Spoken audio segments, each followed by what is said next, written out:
I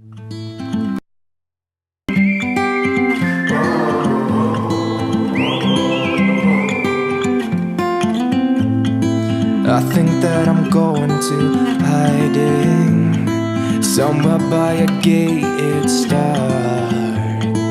Baby, they ain't never gonna find me. I'm a renegade. I could be the one who saved you from this hard place.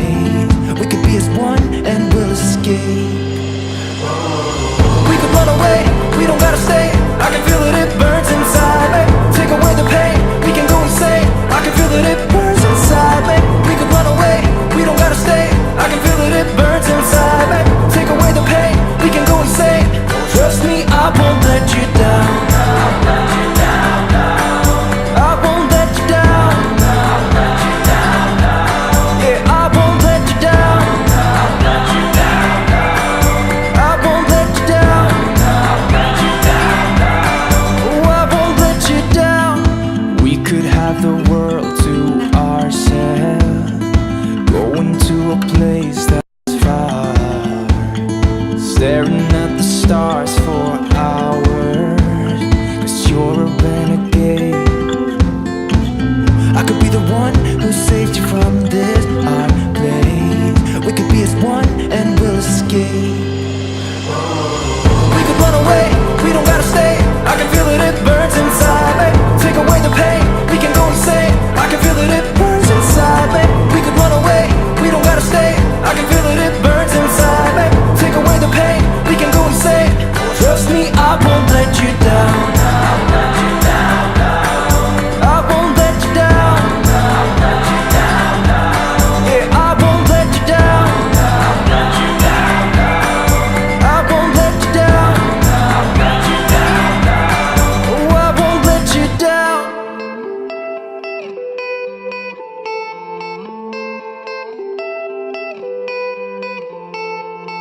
Some gates never get to open 'cause it's too late. I could be the one who saves you from this place. Baby, they ain't never gonna find. Improved by a whole grade. I've improved. Improved By a whole grade. By a whole grade. By a whole grade. My teacher isn't just Mr. Maddock. It's a whole teaching team made up of James, Mike and Marta. My classroom's all about doing and applying. My days standing at the front of the classroom with a PowerPoint are long gone. I master every concept by learning at my own pace. I spend 100% of my class time interacting and supporting individual students. I move on only when the moment is right for me, not the whole class. I know what each and every student is mastering and struggling on at every moment.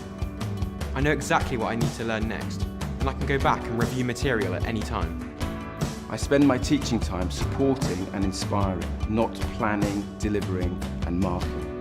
I can learn from anywhere at any time. I can switch off when school closes, knowing they are learning from the best. My teacher has my homework marked before I get to class. I set every piece of homework at the start of the year. I'm 2 weeks ahead of my expected progress. I can track everyone's progress with a swipe of a finger. I can track my own progress and set my own targets. I now have time to focus on developing the skills of every learner in my classroom. I know exactly what it means to explain, evaluate and analyse, and I'm not afraid of any exam. My lessons are now far more about the skills and the application, not just the content itself. I've completely remodeled what it means to be a teacher in my classroom.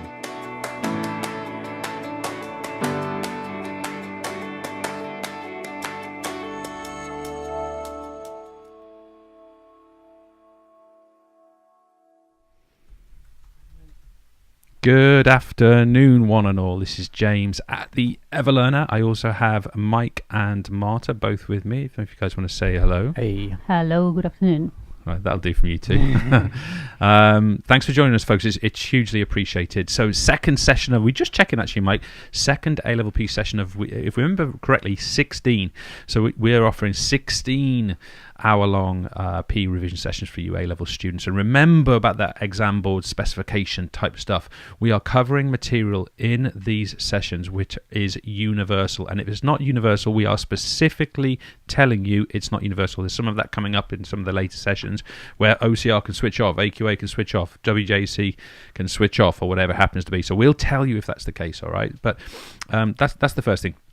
Second thing, super important, we can keep these sessions free if you guys at the other end do a couple of things. So first thing, you need to subscribe to the YouTube channel, whether you are an individual student or whether you're a teacher who's managing kind of a department, all that kind of stuff. You need to subscribe, and not only that, you need to switch notifications on the YouTube channel. That is the thing that enables us to do this without charging people. So if you want to keep this free, then you do need to do that. Okay, that is the deal, so get it done, please. Secondly, you should have your notes pages in front of you. Okay, so notes pages, if you don't have them already, they're just there in the description of the video, so you can get those notes pages now and quickly print them off, whatever, but you should have them in front of you already. And of course, we're going to be asking you to complete some notes and some questions sort of as we go, but also we're going to be asking you to submit some questions via the everlearner.com and the news page, that we're going to post a question, at least one question for each of the sessions, so that you can contribute your answers to this sort of ongoing overall conversation about this revision prep and this exam, or this series of exams that are coming up. So please do contribute to that. And furthermore, we had some really nice ones the other day. We would really appreciate it if you would take some snaps of your hashtag revision breaks and share them with us. That would be really nice. Breaks. Okay, so hashtag revision breaks, that would be really nice. Okay, so if you can do please put those on. We're okay, Marta, yeah? You definitely put the right one on, right? You definitely didn't put the music one on. Okay, so if you can, send those into us, and send them into us on Twitter, on Facebook. And I found out today that people are a little bit precious about their frame on Instagram. Is that the right language, Mike? So grid, on their grid, and I don't use Instagram, so I don't know too much about it. But if you're on Instagram, we would be really proud to be part of your grid. So get us Instagrammed, or whatever the language is around that thing, and get in touch with us. We want to see your hashtag revision breaks, please. We really enjoy those, and we're going to award some prizes for the best one. It was Ellis yesterday who took some photos of his mates. If you're taking photos of friends, perhaps ask permission first. But Ellis, good job. We really appreciate that yesterday. So this session today is all about cardiac and respiratory health. Okay, so we're going to be talking about that in a few moments' time. As we said to you, if you were in the session yesterday, I have to switch between this microphone and this microphone, so you may need to adjust your volume, because I'm going to shove this thing out of the way as I get on with this, and you may need to change the volume on the mic as we do that, okay, or the volume on your display as we do that, okay. So if you need to do that. Otherwise, Marta, I think I am ready. If you'd like to get me on there, that would be great. Okay, so we are ready to go. Let's do some stuff on cardiac health. Let me say properly, cardiac health. So first point I really want to get to here is I want to immediately talk to you about the notion of atherosclerosis. Atherosclerosis. James, you hit us with the big word straight away. Yes, indeed I do. But it's a nice simple concept, and it has kind of a broad application, so it's a nice one for us to learn. Now, I don't know why exactly, perhaps my shock in teaching, but many students I've worked with in the past have found this kind of like a testing, tricky thing to grasp hold of. So let's see if we can simplify it. The main points I want to get across to you is that atherosclerosis is caused, not surprisingly, by atheroma. And atheroma are probably best described as types of plaque which build up in the blood vessel. I'm going to actually demonstrate this to you in a few moments time, and particularly they are caused by what we call LDL cholesterol, low density lipoprotein cholesterol. Okay, so this is things like saturated fat, animal products, animal fats. If we're consuming, for example, a lot of red meat over an extended period of time, it may well cause this atheroma. And I want to sort of emphasize to you now, kind of pictorially, what that would look like. And we've got here sort of just two depictions of two different arteries, one which is kind of vasoconstricted, this one, let me choose a different colour, this one which is vasoconstricted, and this one is vasodilated a little bit. You see the smooth muscle is a little less kind of robust on this right hand side, but that's not the important thing at this particular time. What is important, however, is the following. when we build up something like an atheroma, we start to get a kind of a build-up of plaque and fatty tissue in the lumen. Notice this word lumen. Lumen simply means the space within the artery. And of course, as this plaque develops, over time, we're talking about significant periods of time here, as this kind of plaque develops, what we're going to experience here is that ultimately, as this plaque develops in here, ultimately what we're going to come up with is we're going to end up with a situation where we have what we would loosely describe as a narrow lumen. And trust me, you do not want a narrow lumen in this situation. So it's really not good. And the reason that is negative is because we experience an increase in resistance. And if we experience an increase in resistance to blood flow, of course, what that's going to cause is an increase to blood pressure. It's going to lead to conditions such as hypertension, more of which in a few moments' time. Now, something else, I'm going to sort of come back to this in a moment, something else which is kind of nasty here. I'll kind of depict it over on this one. Let me just sort of draw in a big kind of atheroma over here. Right, one of the things that happens with atheroma is they have a really negative impact on the wall of the artery itself. So what we find is that this section of the artery, like this section here, could actually completely what we describe as calcify. So this part of the artery over time could become rigid and kind of like, I almost like want to call it like a bit of rock, you know, like solid, non-elastic. And as a result of that, this entire kind of artery has less capacity to flex, to be adaptable to different blood pressures. And as a result of that, of course, then we're going to experience sort of pain, and we're going to experience potentially certain other coronary heart disease impacts. So that is also a really important point. I'll come back to that in a second in terms of the elasticity. But I wanted you to kind of grasp it, that this section would also kind of calcify. Let me change colour. They would also calcify. And that calcification is really negative. Bad business. We don't want that. Okay, so I'll get back to my atheroma for a second. What causes it? Particularly LDL cholesterol, but also sedentary lifestyle. Remember that a sedentary lifestyle is a lifestyle where we spend too much time sitting and lying down, and over an extended period of time, when as adults we are not getting our 5 times 30 minutes of activity per week. Okay, so that's what we mean by that. We've said already we get an increase in resistance, and of course this can lead, more of which in a second, to CHD, coronary heart disease. And of course, if this gets significant enough, we are going to lead to kind of like a blockage type situation. And what often happens with blockages is that the atheroma starts higher up the artery, and then it kind of slips down into smaller arterioles and blocks the entire thing. So of course, that's going to be a really, really dangerous thing to happen to somebody. And look, the only other thing I was going to say about it, I've mixed my colours up, but it can be improved. Okay, so it can be improved how? So a couple of things: exercise. All right, you kind of guess you knew I was going to say that, right? And we also like the fact that things like HDL cholesterol, and this is still incorporating things like fats, but we're talking about taking fats from a plant-based diet, things like olive oils, vegetable oils, this kind of thing, can actually help to reduce these atheroma. Okay, so that can be really useful as well. Right, a couple of other points, because I've already spent too long on it. And by the way, let me just make a point here. Imagine, say, the atheroma was building up here in this vessel here, okay, and then it kind of like got squeezed down and ended up somewhere like here. Okay, you can see the kind of damage that would do, and this is why people often need to have things like bypass surgery, because of these types of slips and blockages. I'll talk about angina and heart attack in a second, but I also want to talk to you about what I would describe as arteriosclerosis. Arteriosclerosis. Now, these concepts are very often mixed up. That's an R there, believe it or not. Arteriosclerosis. So the first thing I'd want you to know about arteriosclerosis is it includes atherosclerosis. Now, you think this is confusing already, right? Well, at least you don't need to know about arteriolosclerosis, for example. That, trust me, that is a thing. Atherosclerosis. Have I spelled that right?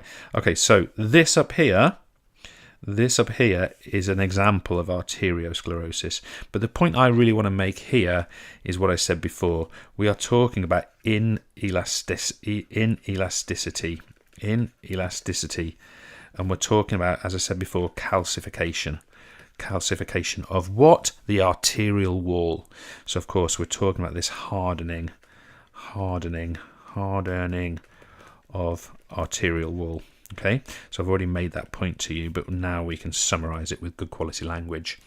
And why is this negative? Because it will really restrict flow to organs. Okay, so this is a nasty condition, and it's something that can develop in a lot of people over time. And it's something, I've given you the example here where this atheroma develops up here and effectively like slips down and ends up here, and that's where blockages get caused. Now, the one thing I would say about that is that when the blockage or the atheroma is up here, we often get pain in the chest, and we call that angina. Okay, but when it slips down here, this is where we tend to get things like heart attack. Okay, so this becomes a more serious, it's already a serious condition, but it becomes more serious. Now, a couple of points before we get on to some questions. I want to mention a bit more about sedentary lifestyles.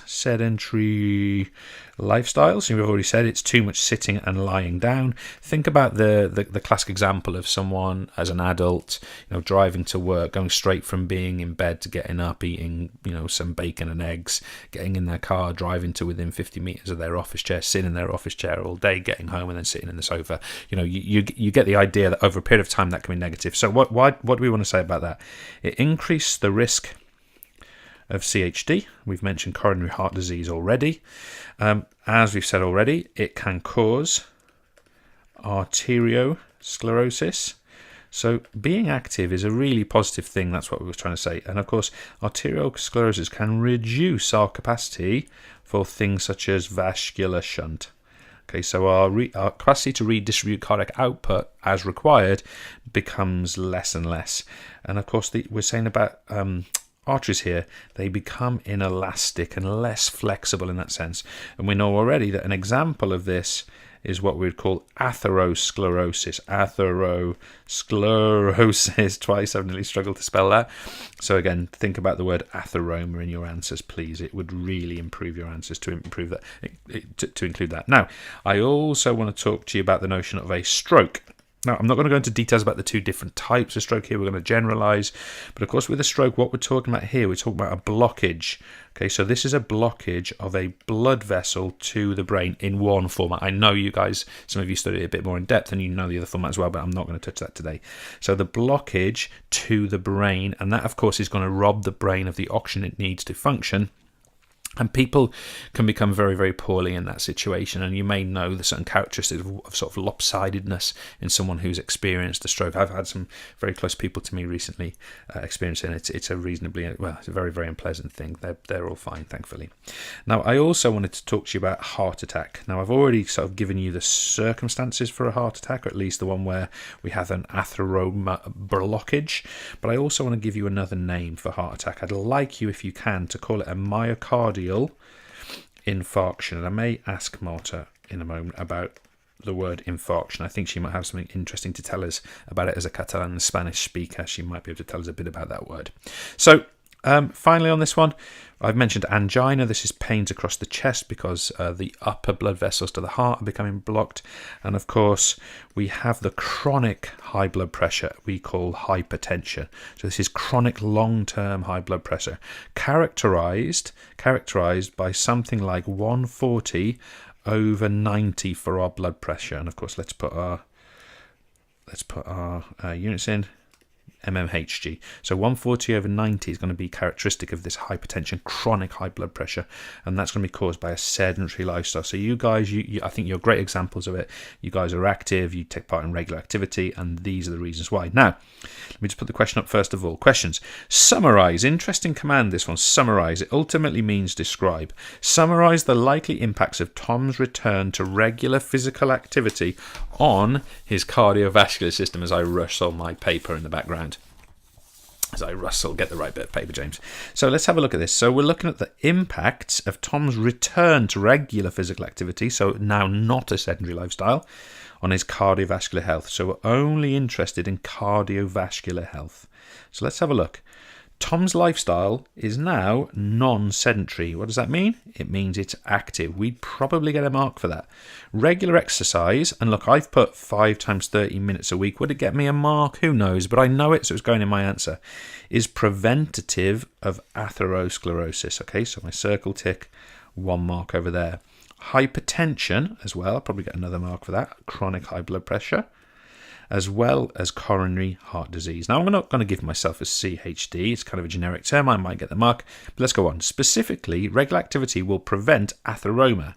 Now, interesting one. Will atheroma and atherosclerosis get us 2 different marks or 1? We can only consider that. But my point about my answer here is I probably should have gone for something else, right? Because I've kind of made it. Maybe I need to explain a bit more, describe a bit more. But this is interesting, which causes a narrowing of the lumen. Now I get my mark, okay, because I've gone further with my answer.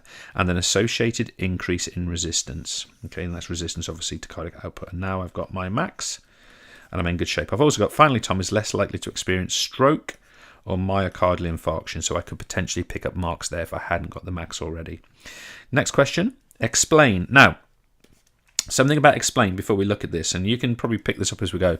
When we're saying explain why, we're going to be expecting our answer things like because, therefore, with a capital and a comma after it, therefore, comma. We're going to expect things like this means, if we're explaining why. We're going to expect this type of structure. Let's see if we get it. In fact, let's go through that first.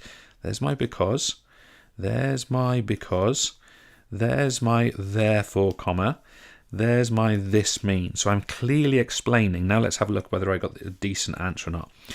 So why might be experiencing high blood pressure? This might be because he has lived a sedentary lifestyle. There's my term again. And because he has consumed too much LDL cholesterol. Nice.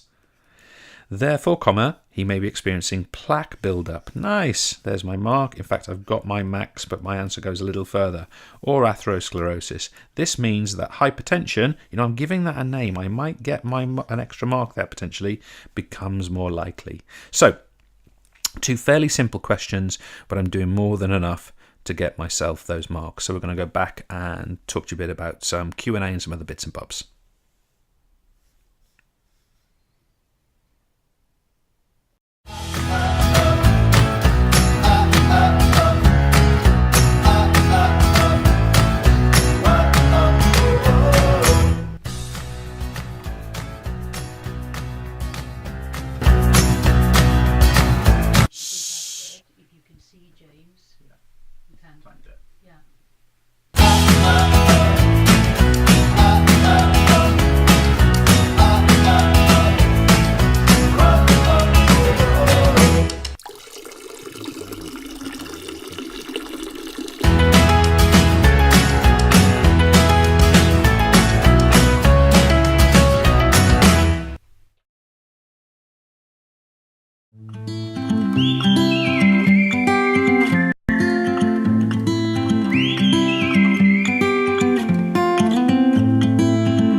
I figured out why we had no sound. You thought it was your fault, didn't you, Marta? But actually it was James, because James set the mixer to 0. So I have to take the blame for that one. This live thing's really interesting to do because we screw up more often than we get it right. So it's kind of interesting. I think it's one of those good reminders, actually, that being out of your comfort zone and doing something under pressure leads to a lot of learning. It also causes a little bit of stress, as you can probably imagine. But nevertheless, you learn things quickly in this situation. So it's probably a really, really good, a good reminder that can be the case. And thank you for being patient with us, even if it's just for a few seconds or a few moments. So we're kind of novices at this, but I guess we're not too bad at it, really. We're getting there, so we're learning. So yeah, so that was the session, at least on. Well, I called it cardiac health. It was more cardiovascular health, really. Any questions or queries from folks that people would like things answering? What do we have? Yes, Michael. So Go. we have one, which is, can you just quickly explain the difference between LDH and HDH? Okay, so I'm going to describe the impact. So I'm going to do one of those things that teachers sometimes do when they don't go too far here. Don't like doing that too often. But the key thing I would like you as the big takeaway with regard to types of cholesterol, there's probably two things. One, I think I mentioned it just a moment ago, is that basically the LDL stuff is bad. That low density lipoprotein, LIPOPROTEIN, did I get that right? Lipoprotein. So low density lipoprotein is the bad stuff, and it's basically animal based. And that LDL, you can think of it synonymously with the notion of build up in the bloodstream and the development of atherosclerosis. So that is that negative cholesterol, but we can offset it, or we can balance it out by the consumption of HDL, high density lipoprotein, and that is effectively, it's still fat, it's still fat-based food, but it comes from typically vegetable-based oils and fats. So classic examples would be sunflower oil, olive oil, these kinds of oils and fats, which actually you can almost think of them as cleansing the blood. I don't know if it's as quite as literal as that, but you can certainly see them as being as an offset to LDL cholesterol. So that would be a really nice way to think about it. So we've got to accept that typically our diet is 30% fats on average for the human diet, but what we're trying to do is, of that 30%, we'd like, probably ideally you'd like a majority moving towards the vegetable-based high density lipoprotein level, because it's going to be much healthier for your vascular system. So yeah, that would be where I'd go with that. Any others, Marta, from you? Yes, I would like to know if you've got any sort of any method to remember the difference between arteriosclerosis and atherosclerosis. Atherosclerosis. Is that right? I just find it baffling. Okay, so in terms of a method, no. But the key thing I would say is that obviously, first of all, realize that atherosclerosis is a version of arteriosclerosis. Any type of blockage of an artery or restriction in an artery is a form of arteriosclerosis. But the way we tend to think about it in this course is that atherosclerosis, which it means literally this, it is that build-up of atheroma and plaque deposit in the blood. So it is literally a barrier, a blockage in there. Whereas arteriosclerosis, we tend to categorize it into sort of this calcification and hardening of the artery, but of course those two things are unified.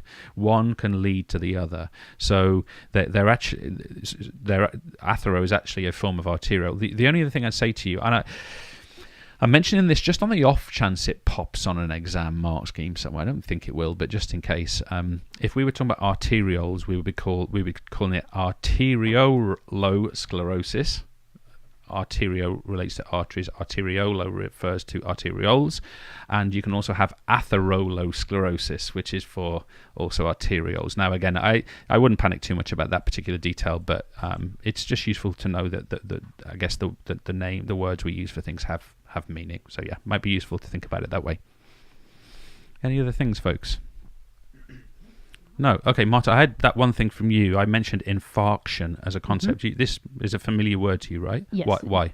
Because in Spanish and in Catalan, my two languages, when we talk about heart attacks, using the word infarto or infart or infarction is a very, very common word to use. It's a common, it's an everyday word. So our students can learn that in Catalan, the word for heart attack is un infart. So it's like an infarction, an infarction. So this is a useful phrase for you to learn. This is why we refer to it in that way in English. So therefore, you can get at least some context around that word. So yes, so all that being said, I think we're ready to move on. I'm pretty confident this second bit on the respiratory is going to be significantly longer than that first section. So I think we should probably jump into that. What I would say to you guys as well before we do that, I would encourage you to go to the EverLearner.com, go to news, go to the, I can't remember what the post called now, but the example questions, and go and think about submitting them. We'll show you a little demo of it in a few moments' time. Marta, have you got a little revision break up there to show us? Have you? You wanted to? No, I just wanted to show how to get to the news and. Okay, fire away. Yeah, let's do that now. So they can go to theeverlearner.com, click on news, and then you can go here, interactive questions, and you've got here all the interactive questions. We're session 2 A-level PE, right? Session A-level PE. Session 2. Session 2. You can click on here, and you've got all the questions to answer here. Okay, so the one that's on there is about the respiratory system, and we're gonna cover that pretty much right now. So Marta, I'm ready. So whenever you'd like to get the canvas on the screen, I'm ready to start. Don't forget those volume differences, folks. Let's go. Okay, so let's move on to this respiratory health stuff, and pretty much without doubt, the most significant aspect in kind of typical westernized human behavior and health with regards to the respiratory system is the notion of smoking.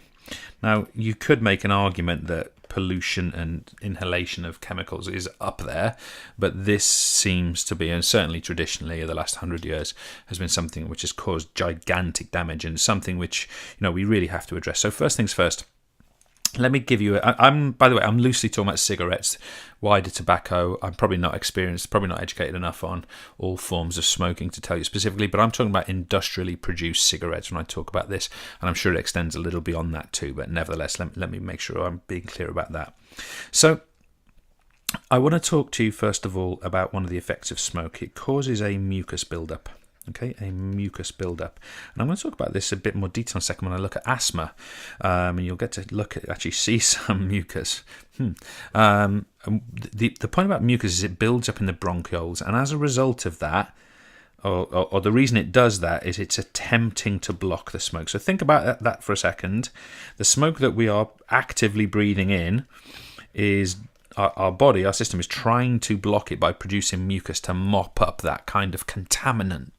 Okay, so that's what's happening. But as a result of that, this kind of bronchiole structure is building up with horrible kind of mucus and getting narrower and narrower within that bronchiole. It's not a very good drawing, but you take sort of the nice simple point there. Other things let me add that point there. So we want to talk about narrowing bronchioles. Okay, you get the idea. This sort of notion of the lumen again that we talked about with the arteries and the atheroma. You would get that point again. Other points that are really super important for us to talk about with regard to smoking is that it causes what we'd call contamination of alveoli. That's a long thing to write. Sorry if you have to wait for me. Contamination of alveoli. And what we mean by that is that structures like tar, even carbon monoxide, for example, what it can do is it can contaminate the alveoli, like make them filthy and dirty, basically, and it causes a disease called emphysema. And the important thing to realize about emphysema, this disease of contaminated alveolar structures, is it's permanent. So look, these delicately beautiful alveolar structures over here, if they become contaminated with things like tar, it may well be completely permanent and irreversible. Now, let me be clear, to be on the other fair side of this does happen after a period of time of smoking, and I speak in some of my videos about the notion of pack years. So it's especially dangerous is if you smoke beyond 10 pack years. So that's 10 years of smoking 20 cigarettes a day. Beyond that point, this becomes extremely possible that this is going to happen to you, even likely in many, many cases. So other things, we have little cleaning structures in our lungs called cilia. They're like little hair-like structures. Think of them a bit like nasal hairs, a bit microscopic. They die, and those obviously they're preventing contamination by smoke, and they die off, and that makes it even filthier. We also get, as a result, things like lung infections. Okay, so this can be numerous kinds, but can be really, really nasty. Equally, we can also talk about sort of the tendency for a long-term cough, and particularly about the notion of bronchitis. Okay, so these are some, serious, horrid conditions that can be caused by smoking. I don't want to just give you a horror story here, but it kind of is the reality. We're also talking about tar in the lungs. I've also already mentioned this. Tar is literally that, a black stuff that you could potentially put on the roads. So you don't really want it in your lungs. It kind of goes without saying, but that smoking produces that. So, it can very much blacken this internal environment of the lung over here. Not very scientific drawing, let's be honest, James. Never mind. But equally, smoking also causes lung cancer, and don't just think it's limited to lung cancer as well. It can also cause things like throat cancer, and there have been actually some really high profile cases of even it causing mouth cancer. And mouth cancer comes with removal of the tongue, for example, for many people. So I don't know, let's not get too somber within this area, but we're talking about a serious thing. I think that's what we're trying to say. But what I do want to lead on to is that smoking is also related to an experience called COPD or COPD. They didn't work very hard at this particular acronym. So let's have a look at COPD. As you see here, it is called the chronic obstructive pulmonary disease. So anything, remember pulmon is the Latin for lung, so anything which is a long-term obstructive lung disease. Now, of course, what we've just talked about with smoking is a classic example of exactly that, But we have also got other diseases and conditions as well. So I want to kind of really, where I want to draw on this with you is I want to talk to you about the impact of COPD. So the first thing we need to realize is it can dramatically reduce endurance. So think about endurance as that kind of aerobic performance. Now, you might not be thinking of someone who's got, poorly lungs is likely to take part in sport and physical activity, but, everyone should be, right? So that's going to become far less likely. We can experience a decrease in lung capacity as a result of what I like to call COPD, which for me sounds like some kind of delicious Turkish meat delicacy. It might just be, in my mind, I don't know. We're also talking about a decreased surface area of alveoli.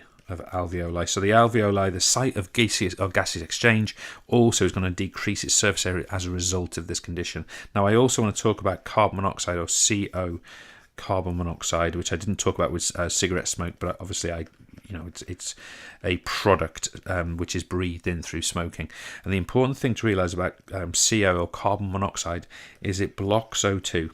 It blocks O2 and it blocks CO2. Okay. Now, specifically, it blocks these two molecular gases from binding onto hemoglobin. So the impact of that is a reduced partial pressure of oxygen. There's a 2 there, by the way. Partial pressure of oxygen in the blood, and of course a decrease in gaseous exchange, all of which is going to have negative lifestyle impacts. But of course, if we look at this from the performance perspective, this is also going to have significantly negative performance impacts as well. Right, finally, before we get into some questions here, I'm going to spend a little bit of time here talking about asthma. Asthma is a condition which is experienced by a very large number of people, including a great many young people. Okay, so let me just show you what we're looking at here. Okay, let me just show you what we're looking at here. So over here, this is what we might loosely call, so this one here is what we might loosely call healthy. Okay, so this one's loosely what we would call healthy. And by the way, we made these images. I must give a shout out to Mike, who's doing like the chat and the questions and things today. He made these on on Adobe Illustrator. Some of you, I'm sure, have got experience with this. Some of you students out there, I think that's pretty spectacular for for us supposedly not so bright PE teachers to kind of make. Right, I think it's pretty cool. And we're not trained in this. I'm kind of proud. I want to give him a bit of a shout out for it. If you want a nice image making, get in touch with him. It's going to cost you, but you know what I mean. Get in touch with him. So this is what we call a healthy, and I should have said here, bronchiole. Okay, bronchiole. So this is a healthy bronchiole, or it's before an asthma attack, might be another way of putting it. And what we find here is, of course, the main point I want to make here is that this area here, which we refer to as the lumen, is nice and wide. What am I drawing here? It's nice and wide. You get the idea. It's really nice and open, and you see comparatively what's happened over here. Other points I'd like to make are that in this sort of surrounding structure here, this blue kind of butterfly area, this is what we call smooth muscle. Smooth muscle. Okay, smooth muscle. And you will have come across smooth muscle before because it's a type of muscle which, for example, surrounds the digestive tract. It also surrounds arteries and veins, as well as venules and arterioles. And this smooth muscle, of course, it can constrict and it can dilate. So it can tighten and it can loosen, more of which in a second. And this yellow structure here, so F here is, let me do that in a different colour. F here is, I don't think that's made any better, is mucus. So this yellow structure here is mucus. And you can see here, there's a bit of mucus there. It's mopping up things like contaminants. It's mopping up things like, I don't know, smoke, pollution, hair, dust. It's mopping up those kind of things, and it's sticking it to the side of the wall, and it eventually sort of brings it in as part of its mucus body, and then we get rid of it. We kind of can secrete it out. Now, that's all well and good, but we also have here these little fellas coming down here. These little fellas coming down. And this is kind of what we would describe here as an allergen. An allergen. Okay, an allergen. And what's going to happen in this case is this allergen is going to be picked up by this little fella here. Well, it's actually this one here, look. It's being picked up by this, and this is what we call a detector cell. A detector cell. And what we find in asthmatics is when these detector cells, when they actually pick up these allergens, and of course the allergen could be something like pollen, it could be dog hair, it could be dust, something that provokes an asthmatic reaction. What happens is that the asthmatic starts to produce, within the smooth muscle, starts to produce this red dotty thing over here.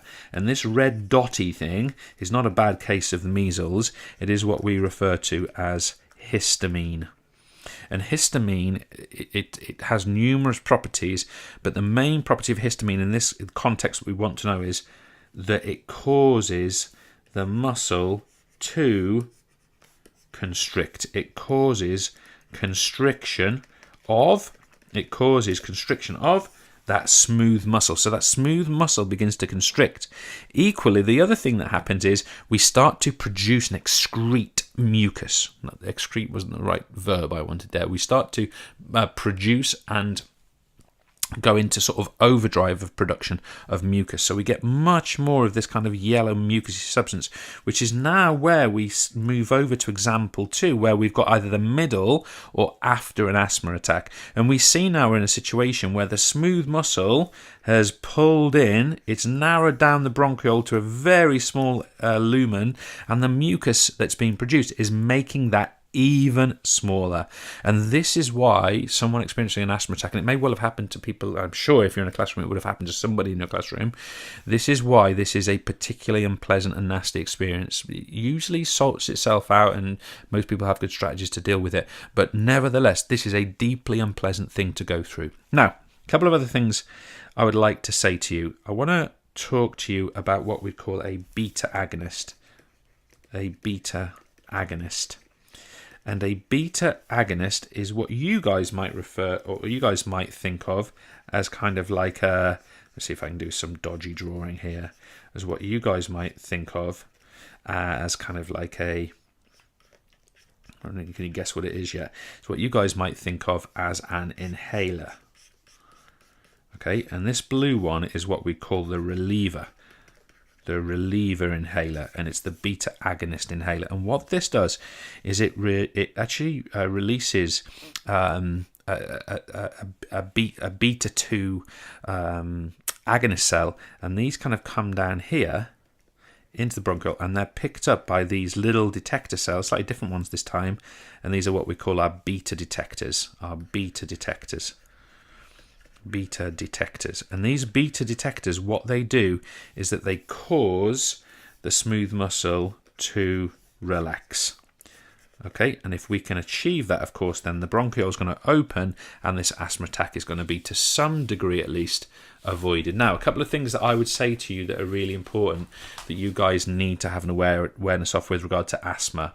Okay, so first things first, make sure that you know that allergens are things like fumes, they're things like smoke, they're things like pollen. All of these can trigger an asthma attack in somebody. They're things like animals, and I'm not breathing one in, but it's hair, it's fur. They're things like dust, and they're things like chemicals. Now, if you think about the modern world, those things are in abundance. Okay, so that's why we're potentially seeing quite a predominant experience of asthma. One might be able to argue, I must say, I haven't read a whole lot of research about that, so let me draw back on my conclusive statement. I'm giving you an impression, I suppose. I would want to say to you as well that I don't know why I didn't do this in blue, but the blue inhaler is what we call a bronchodilator.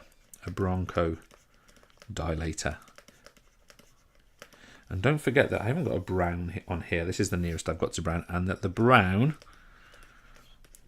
is what we'd call the preventer. Okay, so it prevents situation 1 developing into situation 2. Now, finally on this, before we do a couple of questions, you have to avoid asthma or asthmatic attacks if you do experience asthma. So you avoid it in the following ways. These are some methodologies. 1, caffeine, perhaps not that useful for children, but is an effective bronchodilator. Also, when we're taking part in sport and physical activity, we do a warm-up because we do have this kind of like exercise-induced asthma, so by building up, that can help a great deal. We can experience what we call IMT, inspiratory muscle training, a little device that we can use that strengthens the diaphragm, strengthens the intercostals, strengthens the abdominals, strengthens the, pectorals, sternocleidomastoidecalenes, all those peripheral breathing muscles. We also find that oil, especially fish oil, it can be quite effective at warding off asthma, and also a diet which is low in salt. All of these methodologies can be quite effective, at least helping or aiding preventing asthma. Now, we've got some questions to do. I have to just quickly change my canvas because it's on a second canvas. I shall be straight back to you with that demonstration.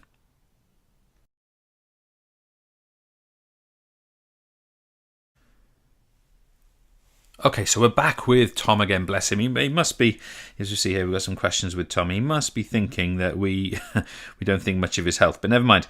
Let's get on with this. So we've got a question here. Describe is our command. Describe means that we are going to do the following. We are going to give the characteristics. We are going to give the composition. Characteristics. We are going to give the composition. We're going to say what something is. We're going to say what something is like. We're going to say what something is not. Okay, we're going to give the details of something if we're describing it. We don't have to say the becauses, the therefore commas. We don't have to say the this means. We don't have to say the strengths, the weaknesses. We don't have to say the whereas is similarly, because we're not comparing. Okay, but what we have to do is we have to give characteristics and composition, what it's like, what it is not.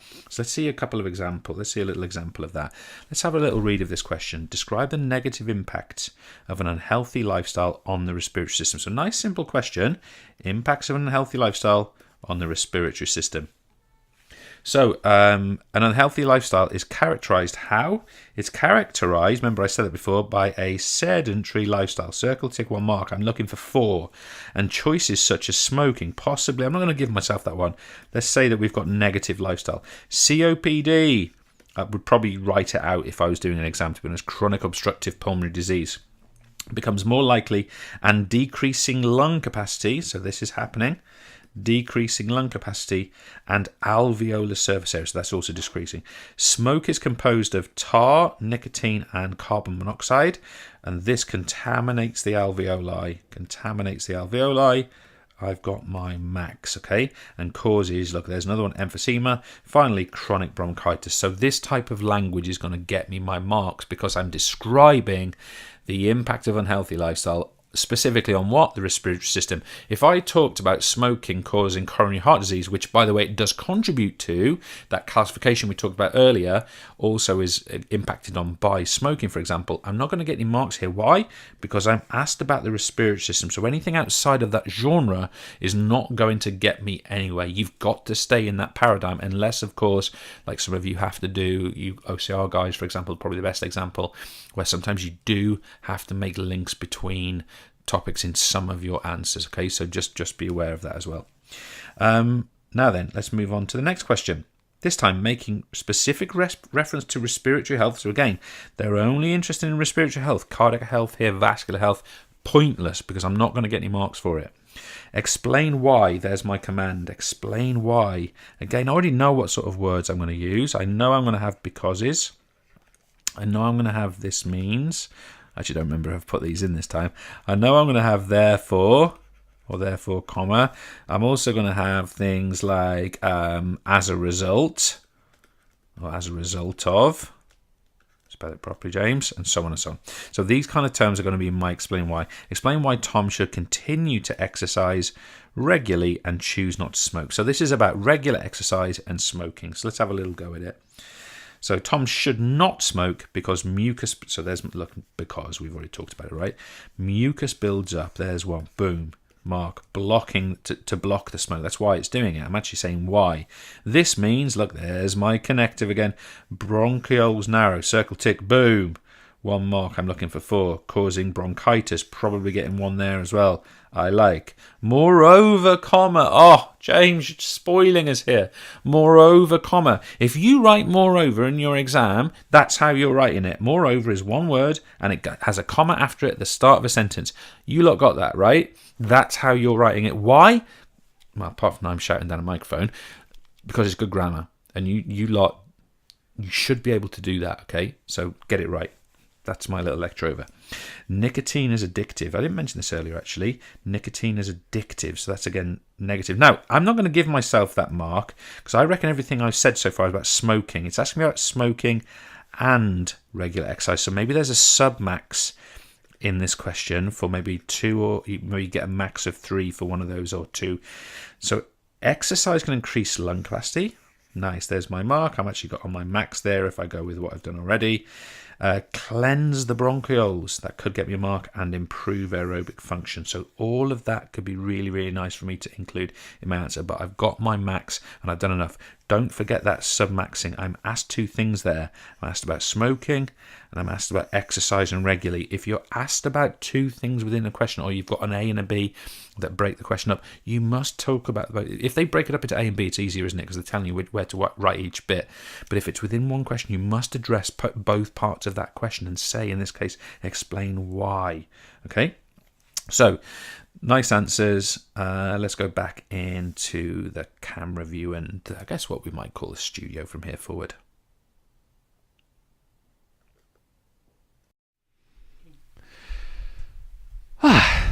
So, how was that, everybody? Everyone all right? Everyone enjoying themselves? Yeah?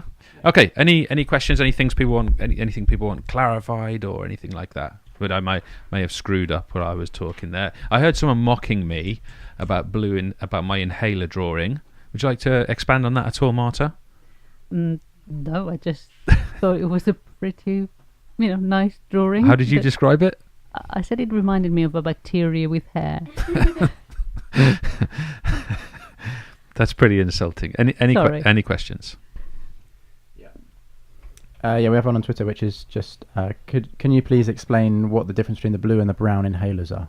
Okay, so main things. Brown inhaler, I mean, we can go quite deep here, but brown inhaler, so it's building. Brown inhaler is used daily, usually twice daily, a couple of puffs morning and evening. My understanding is quite typical, and the idea of that is it's building up resistance to the causes of asthma. So it's going to build up your resistance to something like pollen, dust, chemicals, this kind of thing. You're going to become more resistant to it, so its tendency to cause attack is much less, and that's why you need to take it on an ongoing basis if you are experiencing asthma. So that's what the brown one is, and don't forget it is a steroid based drug. I mean, it's not a steroid in the kind of the the Lance Armstrong, Marion Jones type level. It's very, very weak steroid, very, very small dosage, but nevertheless it is a steroid, and it effectively causes the bronchiole, the airway, to remain open. So that's its job.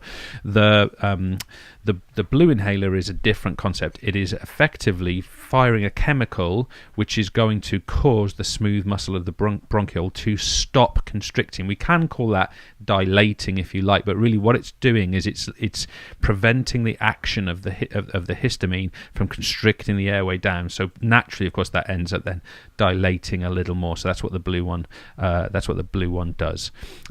So yeah, those are the difference. So the blue one is that reliever. The brown one is that preventer, and it is effectively warding off the symptoms. It's building up a tolerance to the causes of asthma, I should say. Other things, folks. We looked at asthma, we looked at copter, which I can't say, we looked at smoking. Anything we want to check on here? Fire any questions as we go there. Now then, I think we've got a couple of photos to share, Marcia, is that the case? Yep. Fire away. We've got one picture sent by Jessica Valentine. This must be Jessica in the foreground, I'm assuming. Jessica, not totally willing to get yourself in the shot with those boys, I think. Sorry, go ahead. Jessica Valentine might be Miss or Mrs. Valentine. Well, I'm potentially on a tightrope here, but I was going to say, Jessica, I take this as a compliment. I genuinely can't tell whether you are a student or a teacher there. So it's partly because half of your face is only in the shot, but the other reason is, you don't seem to be of a similar age to me, for example. But no, I'm not sure. Any others, folks? Yeah, there's one more, which is all the hashtag Team Brock. Team Brock, as in Brockenhurst College? As in Brockenhurst College, yeah. So big shout out to them today. They've been big supporters. So there is one more picture which we've tweeted, which I can't work out if it's of Harry or Harry's mate. And the nose in the side of the picture is either Harry or Harry's mate's nose. We're not sure who's who, but we've had a nice chat on Facebook as well. Oh, that's nice. Yeah, so Team Brock, they're definitely going to be the winners. We got the picture up there. Show us. So there they are. There. So there's some kind of synergy to that. There's some kind of synergy. So Brockenhurst, you're very, very welcome. You use a lot of our work as well. Now, you guys. We have just one question from Jack as well. Mm-hmm. He's just asking where he can find the roadmap. Okay, good question, Jack. So at the moment, the roadmap is available on mypexam.org/the roadmap. Okay, so if you go to mypexam.org, you can't miss it because it's in the main it's in the main navigation on the site. So go there and you can get that there. We will be providing it on the EverLearner as well pretty immediately, but just for the time being, you can go and get that there. Otherwise, we can send some information to you about it. Now, I was just going to mention the roadmap. A good example there. If we how am I going to word this? If we're asked to explain, to compare, to evaluate, to analyse, that's the thing we should do. For me, when I work with students directly in the classroom, it's something that I really try and instill in students and try and insist on, that you perform the skill that you're being asked within that question. And you don't need a lot to do that, really. You need a handful of sort of sharp terms, and you need an understanding of what that word or that thing is. And it's a relatively straightforward thing to do, and the roadmap is magnificent for doing that. Now, I also want to mention at this point too, just in case we've got any examiners, especially principal examiners out there, you and your lot have got a responsibility to make sure that when you ask a question, which is evaluate, analyse, explain, describe, whatever, that the skill that you expect back from the student is that thing, and you don't just whimsically sort of add different command words to questions just because you have to meet some kind of quota. Get it right. It's not been good enough recently. Sort it out. Right, that's my little whinge over with. But serious, we got to. These people are taking exams for their future. God damn, I mean, they deserve to have it right. It's not good enough. It really annoys me. There's my whine over with. Any other things, folks? Before we, I don't even know what time it is, guys. It is 5 minutes to 5. Okay, well, we're pretty much there. So any other points or questions? Anything you guys wanted to ask about smoking? I mean, I can't offer a lot of personal insight personally, but no. What I would say about smoking. I think Jessica Valentine is a student. Jessica Valentine is a student. So apologies if we've insulted anybody. Yeah, well, half a face is it's difficult to judge. It's difficult to judge. So take it as a compliment, Jessica, and not least because I think you've won our competition. Yeah. So Jessica, that you are actually going to be receiving one of these roadmap packs in your through the post in the coming days. We had Ellis, who won yesterday. I can't remember where Ellis was from now off the top of my head. No. And Jessica, you're going to be the winner for today. So Jessica, if you can you email into us at socialmedia@theeverlearner.com, socialmedia@theeverlearner.com, and we'll ask for your address and we'll get this sent over to you. Just be aware, Jessica, that we will need to copy in one of your teachers or something like that when we communicate with you. But otherwise, get in touch with us and we'll get that sent off to you. So I think that's all from me. I've insulted everyone at Brockenhurst. I've upset all the principal examiners. We've done a bit on cardiac and respiratory and vascular health, and I'm gonna sign off. Thank you very much, folks. Have a great evening. Thank you so much for taking part. For goodness sake, spread this video as widely as you can. We do want you to subscribe. Where's the subscribe button? It's normal. Is it there? Or is it there? Subscribe, please, please, please, and give a like. It's free and it means nothing to you, but it's massive for us because it unlocks a load of stuff that we can do and means that we can keep putting this on for free. So it has an impact for people like you guys. So do it, please. Don't just sort of pass that opportunity over. That's all from me. Cheers, guys. All the best. Have a good evening. Take care. The traditional classroom environment doesn't suit everyone. Students that don't fit this pace of learning begin to lose confidence. The problem is, the current learning model has holes in it. Luckily, the EverLearner.com is here to fill those holes. With the EverLearner Classroom, each student is given a chance to master each subject at their own pace. With thousands of video tutorials and tens of thousands of automated questions on the site, students can progress at their own individual pace. And because every interaction is tracked within the site, teachers can review students' progress and gain access to razor-sharp data. Teachers will have more time to engage with small groups and be better informed of where their time and support is needed. With the EverLearner, teachers can leave the traditional model behind and become facilitators, coaches, and inspirers. There's a reason we have over 100,000 registered students. To learn more, visit our website today. You're my music, but you tear me to pieces. So where does it come from? A scene that keeps playing on repeat, ignores the rule of thumb. Oh, where does it come from? Oh, where does it come from? All your emotions with your heart on your sleeve, it won't fade until you paint it black. I let it burn, you call the fire brigade, but I feel that it will come back. Oh, where does it come from? Oh, where does it come from? Oh, where does it come from? Oh, where does it come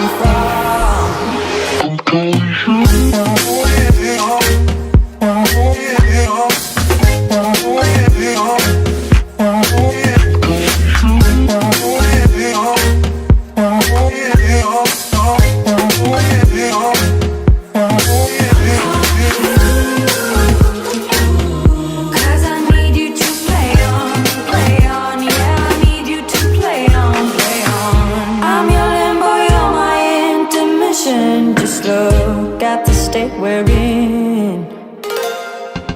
I breathe you in and I can tell where I end and you begin. Where I end and you begin. Where I end and you begin. Oh, where does it come from?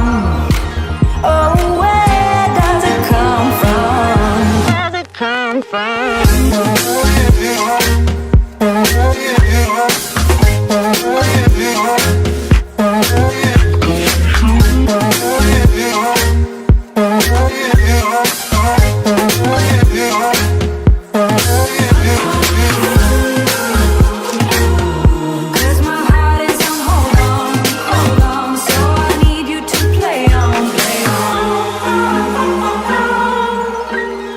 Play on.